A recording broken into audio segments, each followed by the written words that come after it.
Hello friends, welcome to Hits and Hypes. എല്ലാവരും സുഖമായിരിക്കുന്നല്ലോ.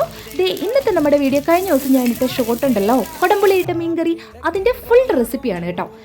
ഇതിൽ നിങ്ങൾക്കൊരു ഹാക്ക് കൂടെ ഞാൻ പറഞ്ഞു തരാം. ഹാക്ക് എന്താണെന്ന് അറിയണമെങ്കിൽ ഈ വീഡിയോ നിങ്ങൾ ഫുള്ള് കാണണം. കണ്ടാൽ മാത്രമേ നിങ്ങൾക്ക് മനസ്സിലാവുള്ളൂ അതെന്താണെന്ന്. അപ്പം നമുക്ക് തുടങ്ങാം. Let's start. ഇതൊക്കെയാണ് ഇതിന് വേണ്ട ഇൻഗ്രീഡിയൻസ്: കൊച്ചുള്ളി, കറിവേപ്പില, ഇഞ്ചി, വെളുത്തുള്ളി, പച്ചമുളക്. ഇത്രയാണ് ഇതിന് വേണ്ടുന്നത്. പിന്നെ നമ്മുടെ പുളി, കുടംപുളി. ഈ പുളി ഞാൻ ചെറിയ ചൂടുവെള്ളത്തിലിട്ട് വെച്ചിരിക്കുകയാണ്. പെട്ടെന്ന് അത് കഴുകിയിട്ട് ചെറിയ ചൂടുവെള്ളത്തിലിട്ട് വെച്ചിരിക്കുകയാണ് കേട്ടോ. ഇനി നമ്മുടെ മീൻകറിക്ക് വേണ്ട പൊടിവർഗ്ഗങ്ങൾ ഏതൊക്കെയാണെന്ന് നോക്കാം. അത് മെയിനായിട്ട് വേണ്ടുന്നത് മുളക് പൊടിയും മഞ്ഞൾപ്പൊടിയും ഉപ്പുമാണ്. പിന്നെ ഞാൻ ഇതിനകത്ത് കുറച്ച് നമ്മുടെ ഫിഷ് മസാല ചേർക്കുന്നുണ്ട് കേട്ടോ. അത് ബ്രാൻഡ് ഏതാണെന്നൊന്നും ഞാൻ പറയുന്നില്ല. നിങ്ങൾക്ക് ഇഷ്ടമുള്ള ഏതെങ്കിലും ഒരു ഫിഷ് മസാല എടുത്ത് ഇച്ചിരി ഇട്ടാൽ മതി കേട്ടോ. അപ്പോൾ ഇത്രയാണ് നമുക്ക് വേണ്ടുന്ന കാര്യങ്ങൾ എന്ന് പറയുന്നത്. അതുപോലെ തന്നെ ഉലുവ വേണം. അപ്പം ഞാൻ ഇതിനകത്ത് നമ്മുടെ പച്ച ഉലുവയല്ല, ഉലുവ പൊടിയാണ് എടുക്കുന്നത് കേട്ടോ. പിന്നെ ഈ ഒരു മീൻചട്ടി ഉണ്ടല്ലോ, ഞാൻ നാട്ടിൽ നിന്ന് വന്നപ്പോൾ കൊണ്ടുവന്നതാണ്. ഇത് ഞാൻ തന്നെ ഇവിടെ കൊണ്ടുവന്ന് മെഴുക്കിയെടുത്തതാണ് കേട്ടോ. മെഴുക്കിയെടുക്കുമ്പോൾ ചട്ടി പെട്ടെന്നത് പൊട്ടിയൊന്നും പോയില്ല. നല്ലതായിട്ട് നമുക്ക് എത്ര നാൾ വേണേലും ഉപയോഗിക്കാൻ പറ്റും. അപ്പം ഞാനങ്ങനെ മെഴുക്കിയെടുത്താണത്. ഇതിൻ്റെ മെഴുക്കിയെടുക്കുന്നത് എങ്ങനെയാണെന്നുള്ളത് ഞാൻ വേറൊരു ദിവസം പറഞ്ഞു തരാം, അതെങ്ങനെയാണ് ചെയ്തതെന്നുള്ള കാര്യം കേട്ടോ. അപ്പോൾ ഞാനത് ചട്ടി ചൂടായി കഴിഞ്ഞപ്പോൾ അതിലേക്ക് നമ്മുടെ വെളിച്ചെണ്ണ ഒഴിച്ചു കൊടുത്തു. പച്ച വെളിച്ചെണ്ണ ഉണ്ടല്ലോ, അതാണ് ഒഴിച്ചു കൊടുക്കുന്നത്. മീൻകറിക്കൊക്കെ അതാണ് ഏറ്റവും നല്ലത് കേട്ടോ. അപ്പോൾ വെളിച്ചെണ്ണ ഒഴിച്ചു കൊടുത്തു. വെളിച്ചെണ്ണ ചൂടായി വന്നപ്പോഴേക്കും അതിലേക്ക് ഇച്ചിരി കടുക് ഇട്ട് കൊടുത്തു.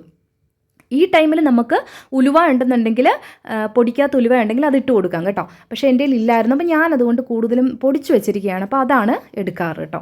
അപ്പം നമ്മുടെ കടുകൊക്കെ പൊട്ടി വന്നപ്പോഴേക്കും അതിലേക്ക് ഞാൻ കുറച്ച് കറിവേപ്പില ഇട്ടിട്ട് എടുക്കുന്നുണ്ട് കേട്ടോ. അതൊന്ന് ഫ്രൈ ആയി വരാൻ വേണ്ടി. ദെൻ നമ്മുടെ വെളുത്തുള്ളി, ഇഞ്ചി ഇട്ട് കൊടുക്കുന്നു. ഇത് ഇച്ചിരി ഏറെ ഇടുന്നുണ്ട് ഞാൻ കേട്ടോ. മീൻകറിക്ക് നോൺ വെജ് എടുക്കുന്ന ഏത് ടൈമിലും ഞാൻ ഇഞ്ചിയും വെളുത്തുള്ളിയൊക്കെ കുറച്ച് ഏറെ ഉപയോഗിക്കാറുണ്ട്.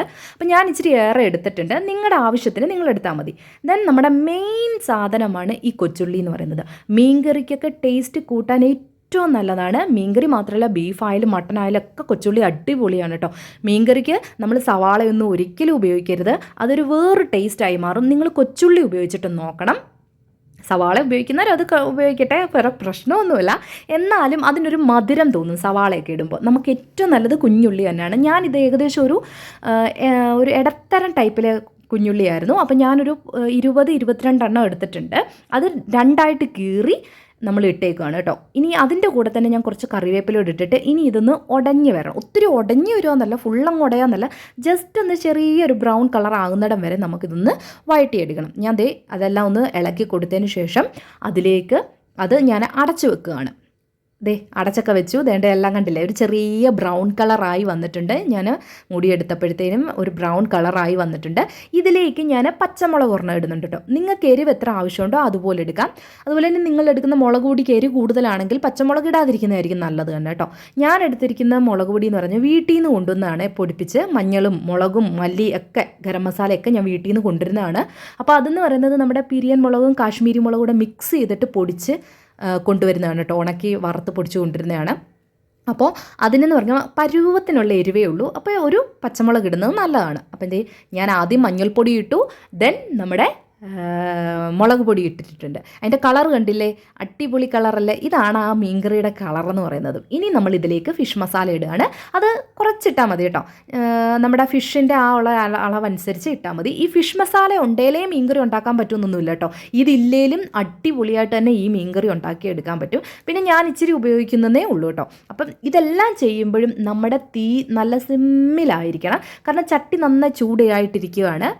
അപ്പോൾ അതുകൊണ്ട് സിമ്മിലിട്ടാൽ മതി. അപ്പോൾ ആ ഒരു പച്ചമണമൊക്കെ പൊടിയുടെയൊക്കെ മാറിക്കഴിഞ്ഞപ്പോൾ നമ്മൾ വെള്ളത്തിലിട്ട് വെച്ചിരുന്ന പുളി അതിലേക്ക് ഇട്ട് കൊടുക്കുന്നു. ഇനി ആവശ്യത്തിന് ഉപ്പൂടെ അതിലിട്ട് അതൊന്ന് ജസ്റ്റ് ഒന്ന് മിക്സ് ചെയ്യുന്നു. ഇനി ഇതിൽ ഉപയോഗിക്കുന്ന വെള്ളം എന്ന് പറയുന്നത് ഞാൻ തിളച്ച വെള്ളമാണ് ഉപയോഗിക്കുന്നത്. ഞാൻ കെറ്റിലിൽ നിന്ന് തിളച്ച് അതുപോലെ എടുത്തുകൊണ്ടൊന്ന് ഒഴിക്കുകയാണ്. ഒരു പരുവത്തിന്, ആ മീനിൻ്റെ അളവിനുള്ള വെള്ളമേ ഒഴിക്കാവൂ കേട്ടോ. ഒരുപാട് അങ്ങ് മുങ്ങിക്കിടക്കുന്ന രീതിയിലൊന്നും വേണ്ട. കാരണം നമുക്കിത് പറ്റി കുറുകി വരണം. അപ്പം വെള്ളം ഒന്ന് ജസ്റ്റ് ഒന്ന് ഒഴിച്ചപ്പോഴത്തേക്കൊന്ന് തിളച്ച് വന്നിട്ടുണ്ട്. കാരണം തിളച്ച വെള്ളമല്ല നമ്മൾ ഒഴിച്ചിരിക്കുന്നത്. ഇനി നമുക്കതിലേക്ക് നമ്മുടെ മീൻ കഷ്ണങ്ങൾ ഇട്ട് കൊടുക്കാം. ഞാൻ എല്ലാവരും ഇട്ട് കൊടുക്കും, ഓരോന്നോരോന്നായിട്ട് ഇടുകയാണെങ്കിൽ അങ്ങനെയൊക്കെ നല്ലതാണ് കേട്ടോ. ഇത് കണ്ടില്ല, ആ മീനൊന്ന് പൊങ്ങിക്കിടക്കുന്നുള്ള വെള്ളം, ആ മീനിലൊന്ന് പരാപരം കിടക്കുന്നത്, ഇതാണ് കറക്റ്റ് വെള്ളം എന്ന് പറയുന്നത്. ഇനി നമ്മൾ എന്ത് ചെയ്യുന്നറിയോ, ഇത് അടച്ച് നമ്മൾ പറ്റിച്ച് എടുക്കുകയാണ്. ഇതാണ് ആ ഒരു പരുവം. അത് പറ്റി വരാറായി, ഇനി കുറച്ചുകൂടെ ഉണ്ട്. അപ്പോൾ നമ്മൾ സ്പൂണോ തവിയോ ചട്ടുകമോ അങ്ങനെ ഒന്നും ഇട്ട് ഇളക്കരുത് കേട്ടോ. നമുക്ക് ഇങ്ങനെ രണ്ട് സൈഡിലും പിടിച്ചിങ്ങനെ കറക്കിയേ ഉപയോഗിക്കാവൂ മീൻ, അല്ലെങ്കിൽ മീനൊക്കെ പൊടിഞ്ഞു പോകാൻ സാധ്യതയാണ്. അപ്പോൾ അതുകൊണ്ട് എപ്പോഴും നമ്മൾ ഇങ്ങനെ കറക്കിയെടുത്ത് അതൊന്ന് നോക്കാവൂ കേട്ടോ. അപ്പോൾ അതേ നമ്മുടെ മീൻകറി റെഡി ആയി കഴിഞ്ഞിട്ടുണ്ട്. ഞാൻ ഉലുവാപ്പൊടി ഇട്ടു. ഇനി അതിലേക്ക് നമ്മൾ കുറച്ച് പച്ചവെളിച്ചെണ്ണ ഒഴിക്കാൻ പോവാണ്. അതിൻ്റെ മണ്ടയ്ക്ക് കുറച്ച് കറിവേപ്പില ഇട്ട് കൊടുക്കും. ഈ പച്ചവെളിച്ചെണ്ണയും കറിവേപ്പിലയൊക്കെ ഇട്ട് കഴിഞ്ഞിട്ട് ഈ മീൻകറി അടച്ച് വെച്ച് കഴിഞ്ഞിട്ടുണ്ടല്ലോ, നമ്മൾ എടുക്കുന്ന ടൈമിൽ നല്ലൊരു മണമായിരിക്കും കേട്ടോ. അപ്പം ഇതാണ് നമ്മുടെ മീൻ കറി എന്ന് പറയുന്നത്. ഗ്യാസ് ഓഫ് ചെയ്തു. അപ്പോൾ ഇത്രയേ ഉള്ളൂ ഈ മീൻകറി വെക്കാൻ. എളുപ്പമല്ലേ? ഇതിൻ്റെ ഹാക്ക് എന്താണെന്നറിയോ? ഈ മീൻകറി നമുക്ക് 3 ദിവസം 4 ദിവസമൊക്കെ വെളിയിൽ വെച്ചിരിക്കാം, ഫ്രിഡ്ജിൽ വെക്കുകയേ വേണ്ട. കാരണം നമ്മൾ ഇതിൽ കുടംപുളി ഇട്ടുകൊണ്ടാണ് വെച്ചിരിക്കുന്നത്. തക്കാളിയൊന്നും ഉപയോഗിച്ചിട്ടേയില്ല. ചിലർ വിചാരിക്കും തക്കാളി ഇടണം, അതുപോലെ തന്നെ മല്ലിപ്പൊടി ഇടണം, എന്നാലേ മീൻകറി ഒന്ന് കൊഴുത്ത് വരത്തുള്ളൂ എന്ന്. അങ്ങനെയൊന്നുമില്ല കേട്ടോ. മല്ലിപ്പൊടിയുടെ ഒന്നും ആവശ്യമേ ഇല്ല മീൻകറിക്ക്. ഇൻ കേസ് നമ്മുടെ ഫിഷ് മസാലയുടെ പോലും ആവശ്യമില്ല. അല്ലാതെ തന്നെ നല്ല തക്കാളിയൊന്നും ഇല്ലാതെ തന്നെ നല്ല ഇങ്ങനെ കൊഴുത്ത് നല്ലൊരു മീൻകറി നമുക്ക് ഉണ്ടാക്കാൻ പറ്റും ഇതുപോലെ. പിന്നെ ഈ ഹാക്കിൻ്റെ കാര്യം എന്താണെന്ന് വെച്ചാൽ, നമ്മളിപ്പോൾ ഈ മീൻകറി എടുത്തില്ലേ, ഈ മീൻകറി ഇന്നിപ്പോൾ നമ്മൾ ഫുൾ ഡേ യൂസ് ചെയ്തതിന് ശേഷം, ഞാനിപ്പോൾ ദേ രാവിലെയാണ് വെച്ചിരിക്കുന്നത്. ഇന്ന് വൈകിട്ട് ഞാൻ കിടക്കുന്നതിന് മുമ്പ് ഇതൊന്ന് തിളപ്പിച്ച് വെക്കും. ദെൻ നമ്മൾ നെക്സ്റ്റ് ഡേ ഉച്ചയ്ക്കായിരിക്കുമല്ലോ എടുക്കുന്നത്. ആ ടൈമിൽ നമ്മൾ അതുവരെ നമ്മളിത് അടച്ചങ്ങനെ തന്നെ വെച്ചിരിക്കുകയാണ്. നെക്സ്റ്റ് ഡേയിൽ നമ്മൾ വീണ്ടും ഇത് തിളപ്പിച്ച് വെച്ച് നമ്മൾ യൂസ് ചെയ്യുന്നു. അത് കഴിഞ്ഞ് രാത്രിയിൽ വീണ്ടും ജസ്റ്റ് ഒന്ന് തിളപ്പിച്ചെടുക്കുന്നു. അപ്പോൾ ഇതിന് വെള്ളം ഇല്ലെങ്കിൽ ഇച്ചിരി വെള്ളം ഒഴിച്ചു കൊടുത്ത് തന്നെ തിളപ്പിച്ചാൽ മതി കേട്ടോ. അങ്ങനെ ഒരു 3-4 ദിവസം നമുക്കിത് ഉപയോഗിക്കാൻ പറ്റും. ഞാൻ 4 ദിവസമൊക്കെ മീൻകറി വെച്ചിട്ട് ഒരു കേടും വന്നിട്ടില്ല. 4ാമത്തെ ദിവസം ആകുമ്പോഴത്തേന് ചട്ടിക്ക് ഇവിടെ അടിയായിരിക്കും. അതുപോലെ രുചിയുള്ള സാധനമാണ്. പിന്നെ മെയിൻ ഒരു കാര്യം എന്ന് പറഞ്ഞാൽ, ഇങ്ങനെ മീൻചട്ടിയിൽ തന്നെ മീൻകറി വെക്കണം കേട്ടോ. എന്നാലേ നമുക്ക് ഇങ്ങനെ 3-4 ദിവസമൊക്കെ വെച്ച് ഈ മീൻകറി നല്ല ഫ്രിഡ്ജില്ലാതെ യൂസ് ചെയ്യാൻ പറ്റത്തുള്ളൂ. അപ്പോൾ എല്ലാവരും ഇതൊന്ന് ട്രൈ ചെയ്ത് നോക്കണം. അടിപൊളി ഒരു ഹാക്കാണ്.